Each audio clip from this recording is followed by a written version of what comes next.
the war remains. Years after the fall of Marius, the vampire-lycan war has not ended but evolved. Both species are fractured, weakened, and scattered across remote corners of the world. Human knowledge of the supernatural is growing, and secret agencies monitor their activity. Selene narrates that despite countless battles and sacrifices, peace remains elusive. A new darkness stirs beneath the ashes of war. Selene's exile. Selene lives alone in the frozen Arctic wilderness, avoiding the political infighting of the vampire remnants. She trains relentlessly and is tormented by prophetic visions of her daughter Eve, screaming amidst fire and blood. A brutal attack by mutated Lycans shatters her isolation. They're faster, more vicious, and barely recognizable. She barely escapes, wounded, realizing the war has changed. Message from the shadows. A lone vampire emissary reaches Selene, gravely injured. He brings word from David. Eve has been seen alive, but there are rumors she is leading a new faction of hybrids.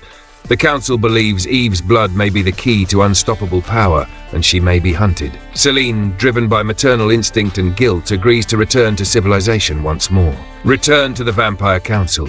Selene travels to a hidden fortress in the Carpathian Mountains where David rules as a moderate elder. The remaining Vampire Council is fractured and extremist, fearing the hybrid bloodline. They debate eliminating Eve before she can become a threat. Selene clashes with them, declaring she will protect her daughter, enemy or not. Tensions rise between Selene and the new vampire leadership. The hybrid cult. In the underground ruins of an old biotech city, Eve is revealed as a mature, powerful hybrid leading a hidden society of outcasts. She believes in a new vision, unity between Lycans, vampires, and hybrids. Her presence attracts others like her, those rejected by both sides. But within her movement, not everyone agrees on the path forward. Bloodline rebellion. Kale, a dominant and ruthless hybrid, disagrees with Eve's philosophy of peace. He believes hybrids are destined to rule all species. Secretly, he builds a militarized force of fanatical followers. One night, Kale attempts to assassinate Eve and seize control of the movement. She barely escapes with a few loyal allies, and Kale declares himself the new hybrid alpha. The secret of the primogenitor. David and Selene consult an ancient vampire sage who speaks of the primogenitor, the mythical source of both vampire and Lycan bloodlines. This being, possibly still alive, could bring total domination or absolute extinction. Legends say it slumbers in a lost tomb beneath Eastern Europe, and its blood could unlock ultimate power. Kale is already searching for it. Kale's forces, infused with early experimental hybrid enhancements, hunt Eve across Eastern Europe. Eve taps into deeper parts of her hybrid nature, using both Lycan savagery and vampire agility to fight back. She begins to fear her growing power, seeing flashes of herself losing control like Marius once did. Still, she refuses to run, choosing to fight for her future. Selene and David finally locate Eve hiding inside a decommissioned biotech lab, the site of early vampire-human experiments. Emotions run high as Selene and Eve reunite, both changed by war and time. Eve pleads for her mother's help to stop Kale and find the primogenitor before he does. David, seeing potential in Eve's vision, offers the support of his vampire faction. Human interference. Argus, a shadowy human military agency, has been secretly collecting supernatural DNA. They've created synthetic hybrids for battlefield use, treating them as assets rather than beings. Their goal is to eliminate all supernatural threats under a program called Operation Final Night. Unbeknownst to Selene, Kale steals Argus tech to accelerate the evolution of his hybrid army. Battle beneath the earth. Kale discovers an ancient Lycan temple deep underground, where he believes the primogenitor once lived. His forces attack and slaughter the defenders, uncovering a fragment of dormant blood encased in crystal. The battle is fierce, revealing Kale's growing monstrosity. He uses the sample to begin synthetic awakening rituals, preparing to reanimate the ancient being. One of Eve's trusted hybrids betrays her to Kale, revealing her location in exchange for promised power. Kale captures her and begins extracting her blood, believing her unique DNA is the final key to awakening the primogenitor.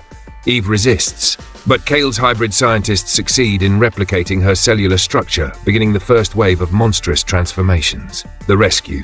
Selene, David, and a combined force of vampires, Lycans, and loyal hybrids storm Kale's stronghold. The rescue is chaotic and brutal. Enemy hybrids have mutated into hulking beasts.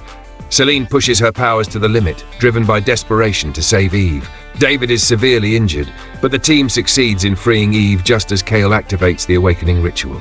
The awakening of the primogenitor. Kale awakens Nyros, the first being cursed with the twin plagues of vampirism and lycanthropy. Nyros emerges as a towering, eldritch entity, neither vampire nor lycan, but something older and more terrible.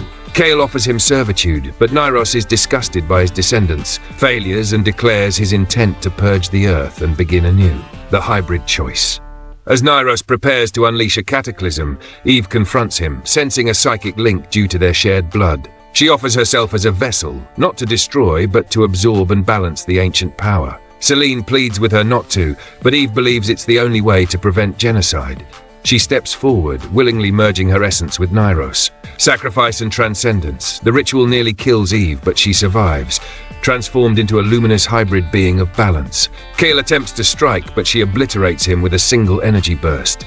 With Nyros pacified inside her, Eve ascends, no longer tied to mortal form. Her final words to Selene: "This cycle ends with me." The final exodus. The supernatural world reels in the aftermath. Kale's army disbands. Argus vanishes, covering its tracks. Eve's departure leaves behind awe and fear. Selene rejects the council's offer to lead, stating that the supernatural world must learn to govern itself. She disappears from political life once more, searching for peace in a world still haunted by war. David takes charge of forming a temporary peace treaty with Lycan leaders and remaining hybrids. Small neutral zones are created, and a code of non-aggression is drafted. The once eternal war ends not in triumph, but in hard-earned compromise. There's tension, but also hope, a fragile step toward coexistence. Selene returns to the Arctic one last time, laying down her weapons at the edge of a frozen cliff. She reflects centuries of pain, love, betrayal, and sacrifice. She's lost much, but saved more. Eve's vision gave her something worth believing in, a future where the children of night might walk free without fear. In a secret Argus lab, a surviving Kale blood sample mutates under experimentation. Scientists inject it into a volunteer who transforms into a new hybrid monster. The screen cuts to black as alarms blare and a new scream echoes. The war is over, but the shadows will always rise again.